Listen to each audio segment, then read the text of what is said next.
Movable fold होता है skin का और मसल का, जो प्रोटेक्ट करता है हमारे आई बॉल के फ्रंट को, मतलब जो फ्रंट पार्ट होता है आई बॉल का, उसको प्रोटेक्ट और प्रिवेंट करने में हेल्प करता है, सिर्फ किसी शील्ड का काम करती है हमारी आईलेट। ओके, आपने मोस्ट ऑफ द टाइम देखा होगा बच्चों ने, बहुत सारे बच्चे टाइम क्या करते थे, अपनी आई लैशेज और ऊपर वाले पार्ट को फोल्ड करके अपनी आई की शेप ही चेंज करते थे, जिससे वो बहुत फॉरवर्ड लुक आता था, काइंड ऑफ डरावना लुक, लाइक समथिंग लाइक बहुत मतलब ऐसे लगता था कुछ हॉरर टाइप। तो जो बेसिकली वो चीज़ होती है वो हमारी आईलेट को फोल्ड करके बनती है। तो जो टू मूवेबल फोल्ड होते हैं आईलेट के, वो इंक्लूड करते हैं अपर यानी कि सुपीरियर और लोअर यानी कि इंटीरियर आईलेट, दोनों का दोनों part, which meet at the inner medial, जो इनर में मिलते हैं that is the medial part, और जो आउटर बाहर की तरफ मिलते हैं कौन मिलते हैं, उसको कैंथिल कहते हैं। अभी कैंथिल क्या होता है देखो, अब ध्यान से यहाँ पर देखना, let me try to show you this part, ये देख रहे हो आप, ये जो यहाँ पर ऐसे कवर हो रहा है, देखो ये यहाँ पर मिला और ये यहाँ पर मिला, तो इसका जो ये वाला पॉइंट है, this is called the cancer, इसको हम कैंसर कहते हैं। Okay, this one is known as the cancer. अब यहाँ पर हमारा नेक्स्ट आएगा आईलेट की लेयर क्या होती है। ऑल्सो इसमें बहुत अलग अलग ग्लैंड्स भी होते हैं हमारे आईलेट के, जिसमें इंपॉर्टेंट लाइक आप पढ़ सकते हो उसके बारे में, मैंने वीडियो में मेंशन नहीं करा। तो लेयर ऑफ आईलेट हमारी क्या है, दैट इज स्किन, जो एक्सट्रीमली थिन होती है, और उसके बाद क्या कंटेन हेयर फॉलिकल्स। तो ये हमारी क्या करती है, हेयर फॉलिकल्स को कंटेन करते हैं। जिनमें बहुत छोटे छोटे ग्लैंड होते हैं, मतलब सीकर ग्लैंड, लाइक मतलब सेरिकल ग्लैंड होता है जो बेसिकली हमारा, उसके अलावा एक ग्लैंड और होता है जिसके बारे में हम आगे पढ़ेंगे, that is basically the meibomian gland. Okay, subcutaneous tissue होते हैं वो बहुत ही लूज और कनेक्टेड टिश्यू होते हैं, जिसके अंदर बहुत ही मिनिमल फैट होगा, बहुत ही कम फ्लैट होगा, जो अलाउ करते हैं फ्लेक्सिबिलिटी को, जिससे बहुत ईजी मूवमेंट हो। तो सबक्यूटेनियस टिश्यू कहीं ना कहीं क्या कर रहे हैं, बहुत ज़्यादा ईजी मूवमेंट करा रहे हैं हमारी आईलेट की। Next one is orbital septum. Orbital septum क्या होता है, बहुत ही थिन फेब्रिस मेम्ब्रेन होती है जो कि बैरियर की तरह एक्ट करती है, बैरियर यानी कि बचाव की तरह, किन दो चीजों के बीच एक्ट करता है ऑर्बिटल सेप्टम बैरियर की तरह, आईलेट और ऑर्बिटल की कंटेंट के बीच में। जो हमारा नेक्स्ट है वो है हमारा कंजक्टिवा। कंजक्टिवा क्या है हमारा बेसिकली जिसके अंडर में आएगा, दैट इज एक थिन म्यूकस की मेम्ब्रेन होती है जो कि आईलेट के अंदर की तरफ होती है, आउटर सरफेस पे नहीं, कहाँ पर अंदर की तरफ जो लाइनिंग सरफेस होगा म्यूकस की तरह, that is known as conjunctiva. आप देखोगे कंजक्टिवाइटिस के बारे में भी आप आगे जाकर पढ़ोगे तो it's related to this. Okay, moving forward, function क्या क्या होते हैं। आईलेट हमारे बहुत सारे सेवरल और इम्पोर्टेंट रोल्स को मतलब परफॉर्म कराती है। उसका जो सबसे पहला रोल है वो है प्रोटेक्शन।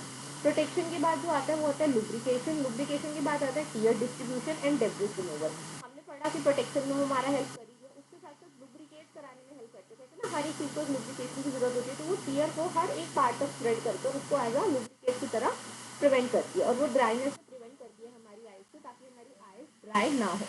नेक्स्ट जो होता है वो होता है टीयर डिस्ट्रीब्यूशन। टीयर डिस्ट्रीब्यूशन का मतलब क्या है, help move tears towards the drainage system. वो हेल्प करती है ताकि जो हमारे टीयर्स है वो ड्रेनेज सिस्टम की तरह मूव करे। कौन सी चीज हेल्प कर रहा है, that is the tear distribution. Debris removal क्या है, वो एक करता है विंडशील्ड की तरह। वाइपर्स होते हैं, लाइक आपने देखा होगा कार के लिए हेल्प करते हैं वैसे से रिमूव करने में जब बारिश वारिश आ रही होती है, तो it acts as a debris removal. अब हम बात करेंगे what do you mean by eyelid infection. Eyelid infection होता क्या है, eyelid infection refer to the inflammatory, eyelid infection refer करता है इन्फ्लेमेटरी चीज को या इन्फेक्टेड कंडीशन को, इन्फ्लेमेटरी या इन्फेक्टेड दोनों चीजें हो सकती हैं, जो कि हमारी आईलेट को इफेक्ट करे या उसके फंक्शंस को इफेक्ट करे। इन सब चीजों को जब वो इफेक्ट करता है तो उसको आईलेट इन्फेक्शन कहा जाता है। ये बेसिकली दो वजहों से होगा, या तो कोई बैक्टीरिया की ओवरग्रोथ हो चुकी है, या जैसे मैंने बताया कि कुछ ग्लैंड होते हैं या उन ग्लैंड का ऑब्स्ट्रक्शन हो चुका है, लीडिंग टू जिसकी वजह से क्या होगी, स्वेलिंग आएगी, रेडनेस आएगी, पेन होगा और लम्स भी हो जाते हैं। कॉमन इन्फेक्शन क्या क्या होते हैं, ब्लेफराइटिस सबसे मेन और सबसे कॉमन जो है, मोस्टली 2 मार्क्स में पूछ भी लिया जाता है that what do you mean bye blepharitis, and एक तरीके से प्रैक्टिकल आज क्वेश्चन भी है ये। नेक्स्ट हमारा होता है हॉर्डिलम, हॉर्डिलम को स्टाई भी कहते हैं। नेक्स्ट हमारा है निब्योनोमाइटिस, जिसको हम पोस्टीरियर ब्लेफराइटिस कहते हैं। You can either no call it as a meibomitis and posterior blepharitis. जो हमारा एक और ग्लैंड होता है जिसकी मैं बात कर रही थी, वो मेरा यही वाला ग्लैंड होता है, जिसके पीछे मैंने सबीकियस ग्लैंड बताया था, और एक जो दूसरा ग्लैंड है मेरा, वो मेरा ये वाला ग्लैंड होता है। Last one is the charging. Charging का जो मेन मतलब क्या काम करता है, वो आईलेट है ना, जो आईलेट की ग्लैंड की ब्लॉकेज करता है, इसमें भी इस वाले ग्लैंड की वो करता है, और इसमें क्या होता है, आइलैंड की ग्लैंड की ब्लॉकेज हो जाती है। देखिए कर सकते हैं इसके बारे में। ब्लेफराइटिस क्या है, इन्फ्लेमेशन ऑफ आइलेट है, जिसमें देखो ब्लेफराइटिस में क्या हो रहा है, आइलेट की इन्फ्लेमेशन हो रही है, आइलेट की इन्फ्लेमेशन हो रही है जिसकी वजह से आंखें लाल, इरिटेटेड, खुजली होती है। डैंड्रफ का मतलब समझ, जैसे बालों में डैंड्रफ होते हैं ना, वैसे वो डैंड्रफ से चीजें आईलैशेस के ऊपर आपको दिखेगी। When you move down your eyelashes in the downward form, तो आपको अपनी आईलैशेस के आसपास क्या दिखेगी, बहुत लाइक डैंड्रफ टाइप छोटे स्पॉट्स दिखेंगे। This problem is called as the blepharitis. ये क्रॉनिक इन्फ्लेमेशन होता है ऑफ द आईलेट मार्जिन। इसका जो मेन रिस्क फैक्टर है वो आपको पुअर आईलेट की हाइजीन रहेगी अच्छी तरीके से। लाइक कुछ लोग करते हैं ना कि कुछ भी हाथ लगा देना आंखों पे, वॉश ना करना उनको अच्छे से, काइंड ऑफ दैट। इसका जो मेन कॉज होता है, इसका कोई भी कॉज ग्लैंड की ब्लॉकेज वगैरह आप सकते नहीं है। इसका जो मेन कॉज है वो है बैक्टीरिया का ओवरग्रोथ। स्पेशली कौन सा bacteria, staphylococcus. Allergic dermatitis, allergic dermatitis होता है कोई भी स्किन पे जब एलर्जिक रिएक्शन होती है, that is known as allergic dermatitis. Parasitic infection हो सकता है, जिसका एग्जाम्पल है हमारा डेंगू। क्लिनिकल फीचर्स क्या क्या आपको सिम्टम्स दिख सकते हैं, वो है हमारे रेड इश्यू और बर्निंग आईलेट दिखेगी। क्रस्टिंग फ्लेक्स और आईलेट, क्रस्टिंग फ्लेक्स का मतलब जानता है डैंड्रफ टाइप चीज, वो दिखेगी। टीयरिंग फॉरेन बॉडी सेंसेशन, मतलब कि हाँ कुछ लोग जैसे आँख में जाते हैं तो बहुत आँख में इरिटेशन से शुरू होती है, kind of that thing. Diagnose आप क्या क्या कर सकते हो, क्लिनिकल इन्फेक्शन ऑब्वियसली बात है देखकर। नेक्स्ट स्लिट एग्जामिनेशन, जो कि मैंने बहुत सारी चीज़ें बताया कि स्लिट एग्जामिनेशन होता क्या है। मेडिकल मैनेजमेंट में आप वार्म कंप्रेशन प्रोवाइड करोगे। एंड ऑलवेज अंडरस्टैंड कि वार्म और हॉट में फर्क होता है। वार्म कंप्रेशन मीन समथिंग जिसको आप इजीली टच कर पा रहे हो, इजीली आप फील कर पा रहे हो और आपको कुछ हर्ट नहीं हो रहा है। तो always prefer the warm compression, not the hot. Next is eyelet scrub and hygiene. Scrub का मतलब होता है रगड़ दो, नहीं आईलेट की हमने बोला पुअर हाइजीन होती है, उसको मेंटेन करना है। एंटीबायोटिक ऑइंटमेंट आप प्रोवाइड कर सकते हो, वो डिपेंड करता है कि आपकी डिजीज कितनी है, कितनी तक मतलब कितना सीवियर हो चुकी है, और डॉक्टर आपको कौन सी ऑइंटमेंट प्रोवाइड कर रहे हैं। It can be either the oral, it can be either in the form of the eye drop, like azithromycin होती है। ये सब चीज़ें आप प्रेफर कर सकते हो। नर्सिंग मैनेजमेंट में जो मेन है, प्रॉपर लिड हाइजीन जो है वो आपको बताने कैसे मेंटेन कर सकते हो। सिम्टम देखना है इंप्रूव हो रहे हैं और ज़्यादा वॉर्स हो रहे हैं, और हमें उनको करवानी है क्या, warm compression. Moving to the next, उससे पहले मैंने यहाँ पर एक इमेज ऐड करी है तो आपको क्लियर हो जाए कि ब्लेफाइटिस दिखता कैसे है। तो आप यहाँ देख पा रहे हो एक ही इमेज में इसमें नॉर्मल और ब्लेफाइटिस बताया है। ये एलिसिस वाले पार्ट पे देख रहे हो, ये आपको दिख रहा है डैंड्रफ की तरह, दिस पार्ट, ठीक है। ये देखो इन्फ्लेमेशन से भी हो गई इधर, उधर नॉर्मल है।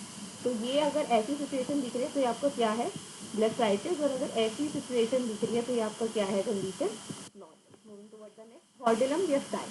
हॉर्डिलम या स्काई अगर आपको नॉर्मल लैंग्वेज में पूछो तो हॉर्डिलम और स्काई को लोग क्या कहते हैं कि आंखों में फुंसी का हो जाना या आंखों में दाना हो जाना, सुना होगा आपने लैंग्वेज।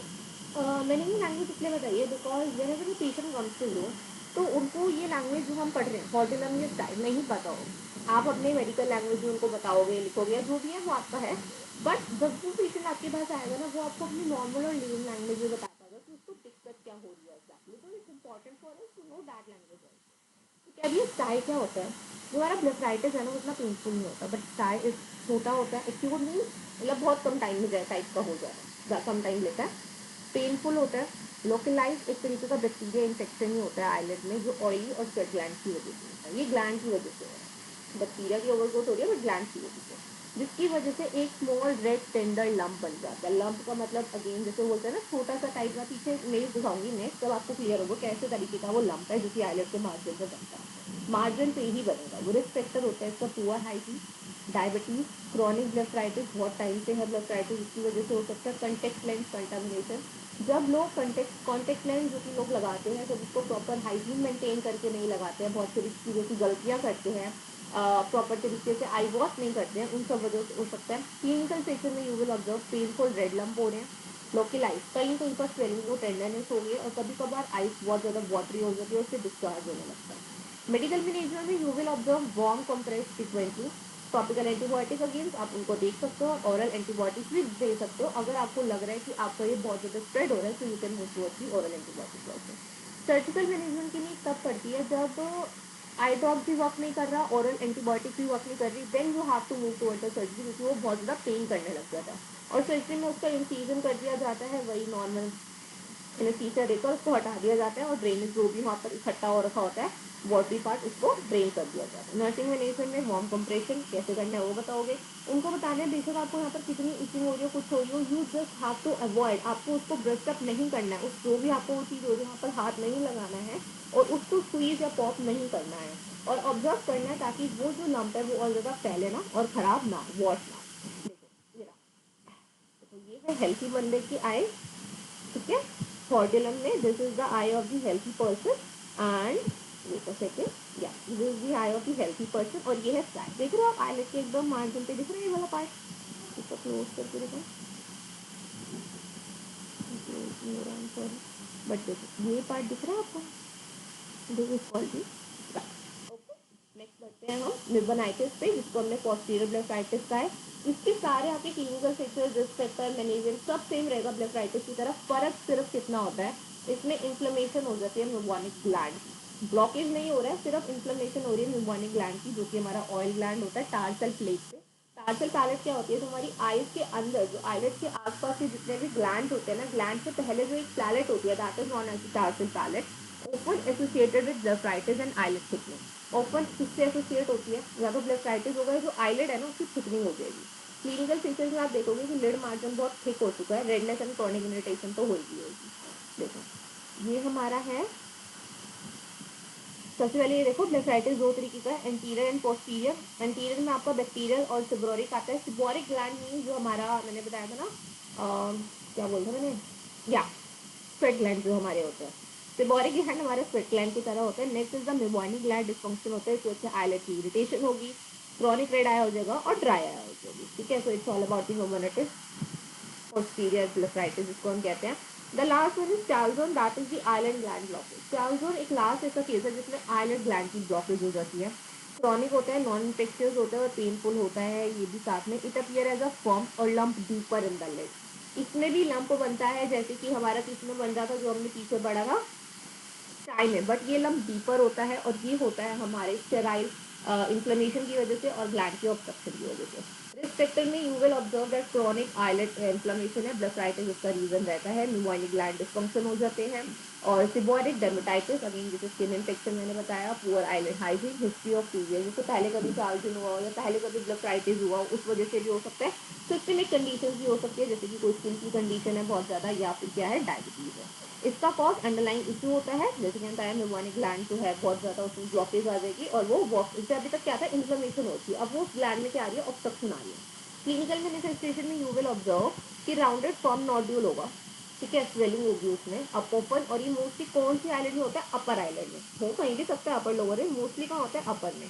टिपिकली पेनलेस और माइंडली टेंडर। देखो इसमें चार्जिन में और जो हमारा स्टाई है उसमें जो यहाँ पर बेसिकली डिफरेंस लिखा है वो क्या है, हमारा stye is painful but chalazion is the painless. May cause cosmetic bulge और प्रेशर सेंसेशन। प्रेशर सेंसेशन मतलब ऐसे दबाव डालेगा और आपको सेंसेशन होगी, कुछ ना कुछ होता है ना कि फील करना, टच करना, लाइक कि बहुत प्रॉब्लम क्रिएट कर रहा है। और अगर वो बढ़ता जा रहा है, लार्ज होता जा रहा है, तो वो ब्लड विजन भी कॉज कर सकता है।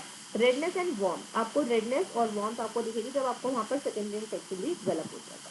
मेडिकल मैनेजमेंट में you have to provide the warm compression, जैसे हमने देखा हर जगह हम वार्म कंप्रेशन प्रोवाइड करें, तो यहाँ पर लिखा है कि आपको warm compression at least 10 to 15 minute के लिए प्रोवाइड करनी है, 3 से 4 बार हर दिन, टू सॉफ्टन ब्लॉक सेक्रीशन, ताकि वो जो ब्लॉक सेक्रीशन है वो थोड़ी सॉफ्ट हो जाए। Eyelid hygiene care, genetic cleaning to reduce debris inflammation, eyelid hygiene provide करनी है आपको। और 10 to 15 मिनट जो है ना यहाँ पर वार्म कंप्रेशन, वो डिपेंड करेगा सिचुएशन वाइज ही। अगर सिचुएशन ज़्यादा सीवियर नहीं है तो हो सकता है वो कम के लिए हो जाए, अगर ज़्यादा सीवियर है तो हो सकता है टाइम बढ़ भी सकता है।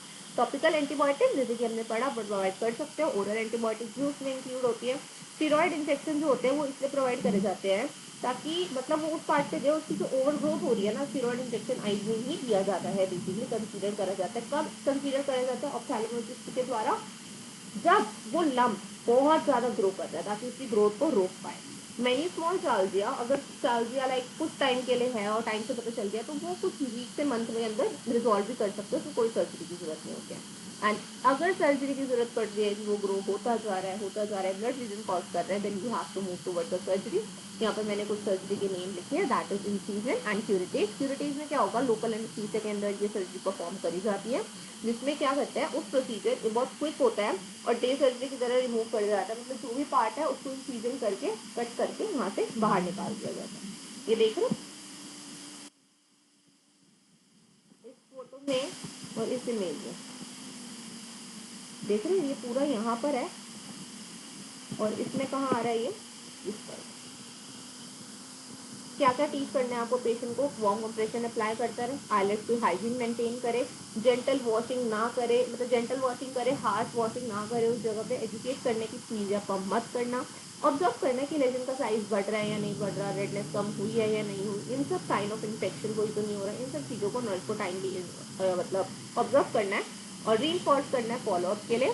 और अगर कुछ भी इंप्रूवमेंट नहीं दिख रहा है वीक से मंथ तक की ट्रीटमेंट में, then you have to move towards the surgery until and unless any problem can create. तो इट्स ऑल अबाउट, देखो यहाँ पर भी दे रखा है, ये मेरा था लोअर आईलेट था, I doing for the upper eyelet. So it's all about the eyelid inspection, and thank you for watching the video. If you have any doubt, you can mention in the comments.